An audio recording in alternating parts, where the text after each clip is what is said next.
Welcome to the Sanity Project podcast, the place for internet technology professionals whose work-life balance plan has imploded. We are here to provide solutions that will help the IT pro live a sane, healthy, and prosperous life. Here's your host, Joanne Victoria. Hi, this is Joanne Victoria with another episode of the Sanity Project podcast. The Sanity Project podcast is for information technology professionals whose work-life integration plan has imploded and who want more fun, more confidence, more success, and more inner peace. I'm Joanne Victoria, the I Know It Works coach, and I work diligently to bring you amazing guests that can provide you with information to make your life easier and more peaceful. Today's guest is Heather Lynn Darby. Heather Lynn Darby is a lifelong student of nutrition and health, having struggled with a family history of weight and heart issues.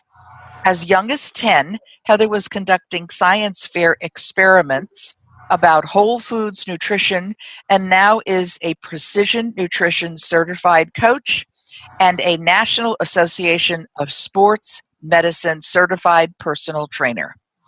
Her mission is to help desk workers disrupt the cycle of chronic stress and recover from sitting through food, mood, and movement. A vegetarian for 30 years, Heather delights preparing simple meals with the seasons. She also enjoys cycling, lifting, and yoga. As a personal coach, she helps people learn how to listen to their body and eat intuitively. She specializes in habit-based nutrition, rest-based fitness, postural ergonomics, stress resilience through body-mind interventions, and behavioral change psychology. Welcome to the show, Heather Lynn Darby. Oh, thank you for having me. I'm glad you're here. How are you going to help our listeners today? I would like to share several techniques that can create a sitting break routine, and that can create relief from the stressful and negative consequences of sitting at work all day, especially in front of a computer. I think that would be beneficial to most anybody. I mean, seriously, because too many people spend too much time in front of their computer, but definitely the IT pros. That's right. What's your first technique? Okay, so some of the stressors with sitting, sedentary lifestyle is the number one risk factor for all-cause mortality. So I wanted to establish the importance of taking sitting breaks. When you're seated, your muscular metabolism goes down by 30%. So any stress that you experience, emotional stress at your work, has nowhere to get used up in that fight-flight response. So getting up about every 20 minutes reactivates those muscles. So simply taking a standing break, walking around a little bit, if that's all you have time for 1 minute, just changing your position can be really beneficial. If you have more time than that, there's a few little stretches and exercises you can do to correct forward head posture, which can cause headaches, back strain, and to relieve some of the emotional stress that you may be experiencing during your workday. So the first one, if you have more than a minute, you can get up and stretch your upper body open by going to a door frame and doing cactus arms in them and leaning into your front body so that your shoulders go wide and you can contract your shoulder blades.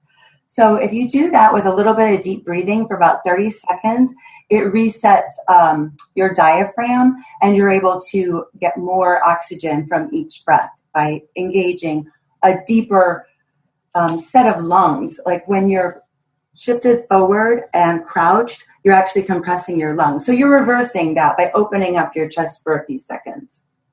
That sounds great. An alternative to that, if you are getting up every 20 to 30 minutes, you probably don't want to do the same stretch each time. So if you have an opportunity that you can get back next to a wall or a cube or something flat you can back up to, do the same cactus arms, and with your head and your shoulders and your rear end touching the wall, see if you can lift your shoulder blades without letting your hands touch without letting your hands leave the wall and as high as you can. Perhaps they can touch, but maybe they can't. But it's important to keep your elbows and your hands back against the wall while you're doing this arm raising exercise. So just let me interrupt for a second. You're talking about putting your back to the wall. Mm-hmm. Okay, so you've got your back to the wall. I'm visualizing this. You've got your hands up. Like a goalpost. Touching the wall. Your elbows and your shoulders and the backs of your hands are touching the walls. Okay. Now, try to lift your hands above your head without releasing contact of your elbows and the backs of your hands. Oh, got it. All right. I'm doing it sitting down, just trying to get an image here and a feeling for it. And I must say it works really well. Yeah. So that's one option. Something that's important to do is to change your field of vision about every 20 minutes as well. So taking a few seconds to focus on something that's far away, about 20 feet away, and look at that or at least that distance for at least 20 seconds. So that's called the 20-20-20 guide. Every 20 minutes, look up from your screen 20 feet away for 20 seconds at a time. And that will help reduce eye strain and headache. Now, I know you're giving away a free gift to the listeners. Is that on your is what you're telling me part of the free gift you're giving them, or could they find this information somewhere on your website? I'm not sure, actually. The gift that I'm giving away today at the end is called Nutrition and Fitness for Busy Professionals, and it doesn't outline these exact exercises I'm talking about. But at some point in time, you might put them on your Facebook page, right? I absolutely could do that. That's a really great idea. And that way, if people want to connect with me, I'll make some videos to give visual examples of how these work. Yeah. So your Facebook fan page, is that the one where you would put it? I actually would probably put that in my free Facebook group where we have a little more interaction and I can respond to questions and it's just a little more personal. And that's called the Excellent Vitality Experience. And you can also find all my social media platforms on my website to connect with me. Okay, good. People, listen to this, just because these strategies that Heather is providing right now are really important for people who sit in front of the computer all the time, especially the IT pros, but based on what's going on in the world today, many other markets. People are sitting in front of the computer, whether they're writing copy for press releases, whether they're writing articles, whatever it is they're doing, they're sitting down in front of their computer. I have seen many people also sitting on a couch, crouched over to use their computer and not being able to breathe. So I think this is important information. And by the time you people listen to this, Heather will have put it on her pages, and you can check it at her website, which is Heather Lynn Darby, HeatherLynnDarby.com. It will also be on my website, but I wanted you to know it now in case you don't want to wait for that. So I'm sorry to interrupt, but these are too good to pass over quickly. We want to. I know. Would you like to hear a couple more? Oh, I think that's perfect. Perfect. All right. So while we're still in upper body, you were mentioning people perhaps being in a chair or on their sofa looking at their device. Maybe it's a laptop or maybe it's a phone. And when people are walking around, they also have that forward head posture when they're looking at their phone. So here's a little exercise that you can do whenever you want. It looks a little funny, but if you're in your cube or in your car, no one's going to notice. But it will help strengthen the muscles in the back of your neck that are getting overextended, overstretched with that forward head posture. So what it looks like is if you have your neck straight up and down and you're looking forward, give yourself a double chin. Pull that chin back. Don't tilt your head back. Just pull your chin in and give yourself a little double chin for a couple seconds. Hold it and then release. You can do this about between 5 and 10 times. It doesn't take very long. But if you do it multiple times over the course of a day, and then you have this little sitting break routine where you stand up, you look to the distance, maybe you open up your front body and you give yourself this neck retraction a few times. You're eventually going to start to train your body back into the strength of the posterior chain, which is going to reduce a lot of back strain as well. That's great. I'm doing these things as you're talking about them because, here I am. I'm sitting, talking to you, listening to you, taking notes, thinking, and performing at the same time. So I just did this, give yourself a double chin and then come back to place. And I could feel the difference. I could feel some movement in my scalp, the things that get tight on the scalp for whatever reason. And then the neck, the back of the neck, going back where it's supposed to be. Yeah, absolutely. Well, I think these are just, you got more? Well, I have one that we can do for lower body. Since we're folded in half, basically, when we're sitting, our psoas muscle, which is the only muscle that connects our upper body and lower body through the pelvis, that is habitually contracted and shortened. It also connects to our lower spinal vertebra. And so if you have low back pain, it's possibly caused by this shortening of the psoas. So one way to counteract that in maybe a different sitting break, if you have the opportunity and you have room, you can basically take a knee. Kneel so that one leg is at a 90-degree angle and you're on your bottom leg. And on that bottom leg where you're on your knee, you want to contract that glute on that side. And that's going to create a very intense stretch in the front of your hip. So that's the knee that's on the ground. The knee that's on the ground, contract that butt muscle on that side. After about 30 seconds, switch sides, other side, and then you're even, and then pretty much you're good to go. That's your whole sitting break. So you're ready to get back at your tasks with a little bit of a fresh mind. Okay, so how does it help the psoas? That is the one of the hip flexors that runs through that area is stretched out. When it's kind of like a teeter-totter. So when your front muscle, the muscles work in opposition, the hip flexors, which make you be able to lift your knee that contract when you sit, those ones are stretched when your glute, the opposite, is contracted. I got it. I'm doing it in my chair. I know it sounds a little weird, but I'm getting just the idea of it. I know years ago when I did I presented a certain technique, nothing that what you have described here, of how people can get rid of stress during the day. I had them going to the restroom a lot because there's, you need the break and nobody's going to bother you if you go into the bathroom, right? That's true. It's like you can't do a lot, but you can certainly use the facilities. So I would tell them to go to the bathroom and do whatever they needed to do. Basically, my people were doing silent screams to release the stress that they were holding inside their body. But these that you've given me, so I want to recap before we move forward to something else. Okay. You've got the first one is the sitting stressors, where you say that there's a loss of 30% of, what was that?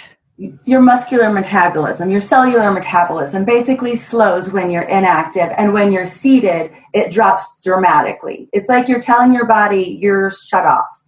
Right. Okay, so got that one down. And then this next one is the forward head, stretching the upper body, cactus stress. What is that? Oh, okay.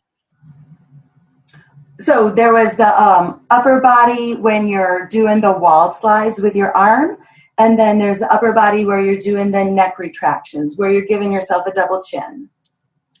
All right, but I'm looking back at, I want to be really clear so that people hear it really clearly.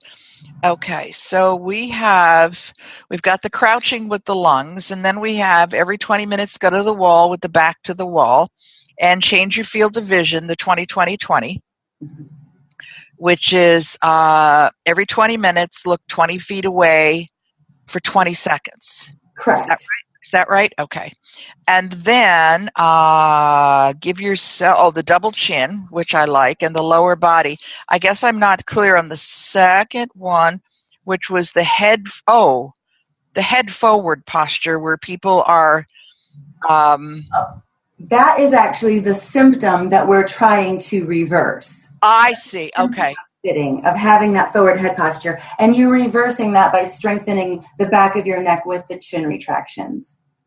Okay. All right. Hold on a minute. I have to drink some water. Hold on, people. I figure if they can't give me 10 seconds to drink some water, on to the next. Okay, so that is perfect information. So tell me, how did you decide to become a sports medicine personal trainer? Well, I actually came into it from the nutrition side. I had worked on and off for about 15 years now for some national brands of weight loss and health. I decided to break out with my own brand so that I could have a more personal connection with my clients and bring them more diverse, not product-based coaching and help with their health. So I've been doing this for quite a while. About 2 years ago, I decided to take my entire practice online. So I am working with an online platform that delivers daily content to people. So I'm able to, work with a lot more people, perhaps, and maintain the quality and level of connection that gets people to implement changes, behavioral changes in their life. Information is basically infinite, and what I specialize in is helping people. They're like, I know what this is about, but why can't I ever do it? I have all this information. Why am I not getting any results? I don't know how to apply it properly. So is this a group that you have on Facebook or on your website? And is it a membership type thing, or what does it look like? It's a program. So you sign up with me as your coach. I have 4-month options and 12-month options. And it's basically a website that you can access from any device, and you log in and you can either look at your daily content or listen to it on if a download or streaming. And then I ask some Socratic type of questions on some of them. And with the responses to this, that's the basis of our coaching together. It also works to build kind of like a owner's manual on yourself when you're answering these questions and coming to realizations and discovering maybe some assumptions that you had that may not necessarily work anymore. Mm-hmm. So that's the kind of coaching I do. That sounds great. So during your life, you've changed, you've gone to your own brand so that you can bring more diversity to the table for your clients. What has been a lesson or advice that has stuck with you? Well, that knowledge does not create change, that really only action creates change. For example, you wouldn't really be able to learn how to ride a bike if someone described it to you. If you read a book on it, if you read the owner's manual, if you even took that owner's manual and built it from all the component parts, you still wouldn't know how to ride that bike. You could watch someone riding bikes. You could listen to lectures about all the mechanical things about a bike. But until you get on that bike and feel it for yourself and develop muscle memory and have a practice of learning those skills until you get it, that's what's going to make you be able to know how to ride a bike. That's true. People just don't realize that. I mean, the reading is nice, but it's a different part of the brain that they're using when they read versus when they apply the skills to the actual element, whatever it might be. As you say, one you've got here is knowing that sitting contributes to glucose intolerance does not prevent you from developing type 2 diabetes. I mean, you have to do something about it. Absolutely. Yeah, goals are not achieved with our thinking brain. A person has to take the action steps or change something, if that's in the environment or something internal in themselves. And that's why habit-based programs have shown to be most effective. And when you're developing habits, you can really focus only on one thing at a time. If you're trying to change too many things at once, none of them are going to be effective. It's kind of like multitasking. When you have that task switching loss, you're going to not really have any achievements. Well, yeah, I work with one thing at a time. One thing at a time, because multitasking is a misnomer, because you're not doing several things at one time. You're doing one thing, and then you're doing another thing, and then you're doing another thing, but you're not doing any one of those things very well. That's right. And especially when people, come to learning something as an adult, they perhaps have to unlearn some things they thought they knew, or just habits because they didn't have any other structure to know about doing. So I spend the first month of everyone I work with nutrition, we don't even talk about what to eat. We relearn how to eat and getting in touch with what our body is feeling and telling us. This is just really vital information for the IT pro who is in front of that computer for such a long time and doesn't know how, they eat the same things every day. They're not all very good for them. They're either eating fast food, pizza, or whatever comes out of the machine down the hall. And it's not healthy and it's not good for them. And under normal circumstances, they probably wouldn't eat that food.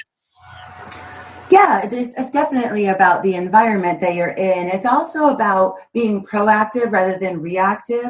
So thinking ahead. And, when someone is very focused on their career, they have to make a conscious effort to do something different than the default. So it's definitely a learning curve, even if something that you think is intuitive as eating or breathing.